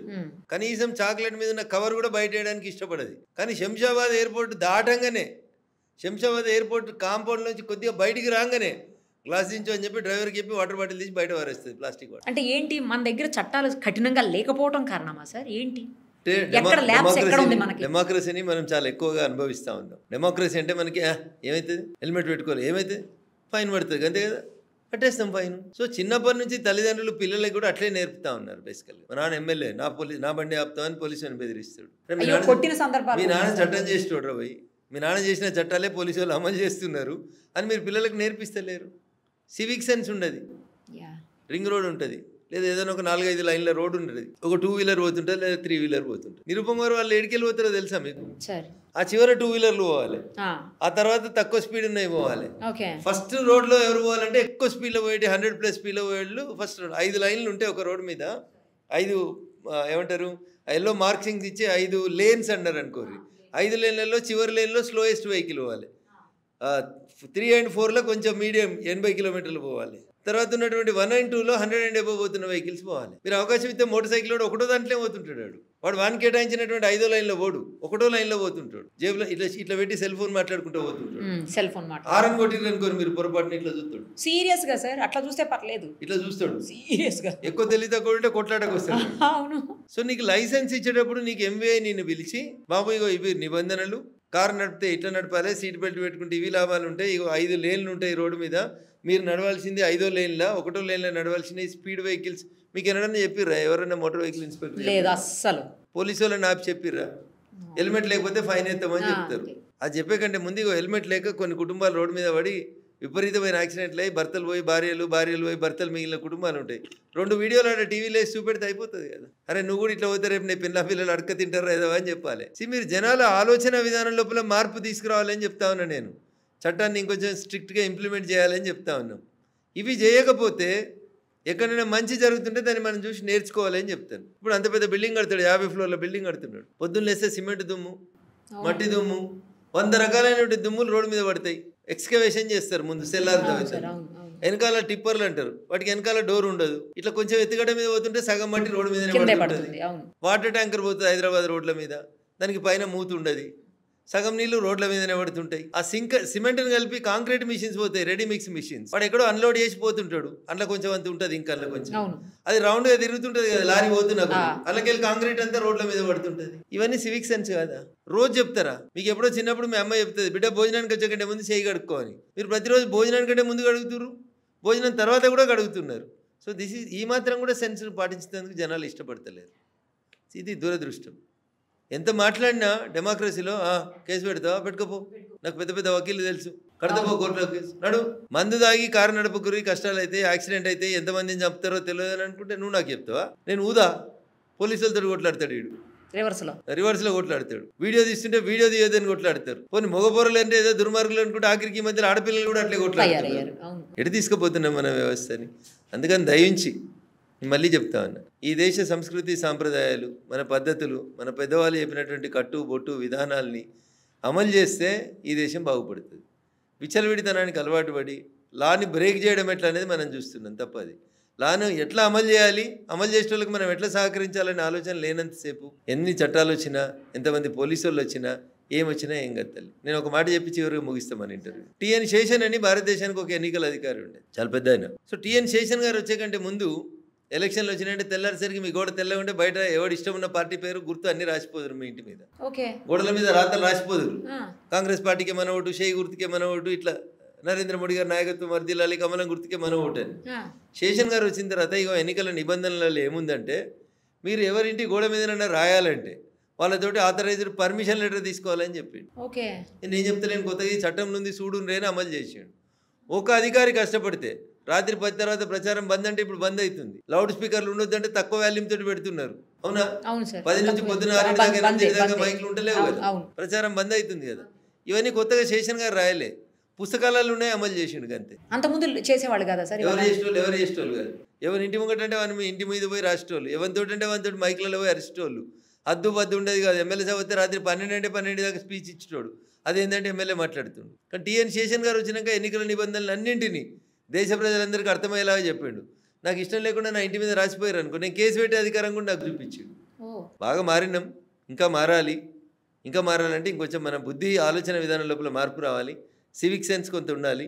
ఇవన్నీ మారుతాయని, ఈ దేశం కూడా 2047 వరకు నరేంద్ర మోడీ గారి నాయకత్వంలో వికసిత భారత్ అవుతుందని, ప్రపంచానికి మార్గదర్శనం చేస్తుందని నాకు సంపూర్ణంగా విశ్వాసం ఉంది. ఎందుకంటే ఇప్పుడు మీ పిల్లలు ఏడ చదువుతారంటే అమెరికాలో చదువుతారు అని చెప్పుకునే పరిస్థితి ఉంది. కానీ అమెరికాలో కాదు చదువు నేర్చుకున్నది, చదువు భారతదేశంకెళ్ళే బయటకు పోయింది. ఒకప్పుడు నలంద, ఒకప్పుడు తక్షశిల లాంటి యూనివర్సిటీలను వదిలేసి ఆడ చదువుతుర్రు, ఆక్స్ఫర్డ్లో చదువుతుర్రు. అది అనకూడదు రాదు ఆ తల్లికి, కానీ తోలిస్తుంది. మా బిడ్డ ఆడదేదో ఉంది కదా బిడ్డ అలా చదువుతుంది అంటది. ఎలా అందులో అమెరికాలో అంతే, అందుకంటే ఎక్కువ ఏం రాదు వాళ్ళకి. కాబట్టి ఈ నలంద, తక్షశిల లాంటి యూనివర్సిటీలు, పాత విద్యా విధానం, మన ఆహారపు అలవాట్లు, ఇవి ప్రపంచానికి మార్గదర్శనం చేస్తాయి. ఇలా మీకు వింతగా అనిపిస్తుండొచ్చు, రఘునందన్ రావు ఏంది ఇట్లా వెనకకు పోయి మాట్లాడుతున్నాడు అని. కరోనా వచ్చినప్పుడు అందరూ చూసిరు ప్రపంచాన్ని, చాలా మంది ఎక్కిరిచ్చిరు మనల్ని. ఇండియన్స్ శైలితో తింటారు, వీళ్ళు శైలి కడుక్కోరు, వీళ్ళకి శైలి కట్టుకోవడానికి శానిటైజర్ లేవు, సబ్బులు లేవు, వీళ్ళకి డిసిప్లిన్ లేదు, వీళ్ళకి అసలు మంచిగా ఆహారపు అలవాట్లు లేవు, తిన్నాక చేయి కూడా సరిగా తుడుచుకోరు వీళ్ళు. ఇట్లా మన గురించి హేళన చేసిరు. శానిటైజర్ లేవు, మాస్కులు లేవు, ఆక్సిజన్ సిలిండర్ లేవు, దవాఖానాలు లేవు, అసలు ఎట్లా బతుకుతారు భారతీయులు కరోనాలో అని అనుకున్నారు. ఎండిపోయిన రొట్టెలు తిన్నలు టప్ప పడ్డారు, వికెట్లు పడ్డాడు. కానీ భారతీయులే బతికిరు, నిలబడ్డారు, ప్రపంచానికి మార్గదర్శనం చేసిరు. 150 దేశాలకు మందు తయారు చేసి పంపించారు. ఎట్లా ఇలా ప్రపంచం అంతా కషాయం అంతా అవుతుంది. అడికెళ్ళి వచ్చింది కషాయం మన దగ్గర నుంచి, వంటింట్లోకి వెళ్ళే. గదే అల్లం, గదే వెల్లుల్లి, గవే పోపు గింజలు, గవే జీలకర్ర, గవే ఆవాలు, గవే మెంతులు. ఇవి తిన్నోళ్ళ మనం నిలబడ్డాం. మన బాడీలో రెసిస్టెన్స్ వచ్చింది. ఎండిపోయిన రొట్టెలు తిని ఫ్రిడ్జ్లలో పెట్టుకొని 10 రోజులు ఈ ఓవెన్లో వేడి చేసిన వాళ్ళందరూ క్యాన్సర్లు వస్తూ ఉన్నాయి. సో అందుకని మళ్ళీ విరుగుట కొరకే నేను ఇందాక కోకపేట గురించి చెప్పింది కూడా దీనికే. ప్యాన్లు, స్టిక్కర్లు, కుక్కర్లు, ఫ్రిడ్జులు ఇవి అన్ని పోయి మళ్ళీ కుండలలో వండుకొని కుండ బిర్యానీ తినే పరిస్థితి కుండల్లోనే వండుతున్నారు మళ్ళీ. అందుకని విరుగుట కొరకనే చెప్తున్నాను. భూమి గుండ్రంగా ఉంటుంది, ఇట్లా తిరిగి మళ్ళీ పెట్టేమో అడిగే వస్తాం కూడా. అందుకని ఇట్లా పెరిగితే ఏమవుతుందంటే 1917లో టిఆర్ మాల్తూస్ అని ఒక రష్యన్ ఎడ్యుకేషనిస్ట్ చెప్తాడు, జనాభా ఇట్లా మల్టిప్లై పెరిగిపోతూ ఉండి జనాభాను కంట్రోల్ చేయలేకపోతే ఏ డే విల్ కమ్. ఎవరు కంట్రోల్ చేస్తారు? బరువు ఎక్కువైనాక భూమి కంట్రోల్ చేస్తుంది. భూమి ఎట్లా కంట్రోల్ చేస్తుంది అని మీకు డౌట్ రావచ్చు. రకరకాల సునామీ వచ్చిందా? పోయినాయా వికెట్లు? లాతూర్లో భూకంపం వచ్చిందా? పోయినాయా? రేపు పొరపాటున మనం ఉంటున్న భాగ్యనగరానికి భూకంపం వచ్చింది అనుకోరి, ఇట్లా చూసేటి అన్నీ ఉంటాయా? ఉండవు కదా. సో అందుకనే ఎకలాజికల్ ఇంబ్యాలెన్స్ జరగవద్దు, ప్రకృతి విధ్వంసం జరగవద్దు. మీరు నాకేంది లేని రోడ్లను ఖరాబ్ చేస్తాను, నాకేంది లేని చెట్లను నరుకుతా అనేది బంద్ చేయాలి. ఎందుకంటే మీరు కూడా ఈ సమాజంలో భాగం కాబట్టి, ఈ సమాజం బాగుంటేనే మీ నెక్స్ట్ జనరేషన్స్ బాగుంటాయి. కాబట్టి దయించి ఎకలాజికల్ ఇంబ్యాలెన్స్ జరగకుండా చూడాల్సిన బాధ్యత మీది, మాది, అందరిది కూడా. పర్ఫెక్ట్గా చెప్పారు. ఒక్కటి క్వశ్చన్ సార్, మన కేటీఆర్ గారు కార్ రేస్కి సంబంధించిన ఇష్యూలో అది ఇష్యూ నడుస్తూనే ఉంది, అరెస్ట్ చేస్తారంటారు, లేదంటారు, మళ్ళీ అదంటారు, ఇదంటారు. అసలు ఏం జరుగుతుంది సార్? మీరు అడ్వకేట్ కూడా కదా, అందుకని ఒక్కసారి దాని గురించి. సో చట్టం తన పని తను చేసుకుపోతలేదు. స్పీడ్ బ్రేకర్లు వస్తున్నాయి, కోర్టుకు పోతున్నారు, రకరకాలైనటువంటి ఇష్యూస్ ఉన్నాయి దాంట్లో. నేను మంత్రి హోదాలో ఇచ్చిన క్యాబినెట్ అప్రూవల్ తోటి ఇచ్చిన అనేది కేటీఆర్ గారు. ఆ రోజు మీరు ఆపద్ధర్మ మంత్రి, ఎన్నికల కూడా అమల్లో ఉంది. సో ఇట్లా నాణానికి బొమ్మ బొరుసని రెండెట్లుంటాయి, అట్లా పాజిటివ్స్ మైనస్లు చాలా ఉన్నాయి దాంట్లో. చట్టం అరెస్ట్ చేయాలనుకుంటే ఏ నిమిషమైనా అరెస్ట్ చేయడానికి అవకాశం. సో కాబట్టి దాంట్లో మోస్ట్లీ అది జరుగుతుందని నేను అనుకుంటున్నాను. Thank you so much. మరిన్ని అప్డేట్స్ కోసం నిరుపమ సుమన్ టీవీ ఇన్స్టా పేజ్ని ఫాలో చేయండి. సుమన్ టీవీలో మీ పర్సనల్ అండ్ బిజినెస్ ప్రమోషన్స్ కోసం కింది నెంబర్కి కాంటాక్ట్ చేయండి.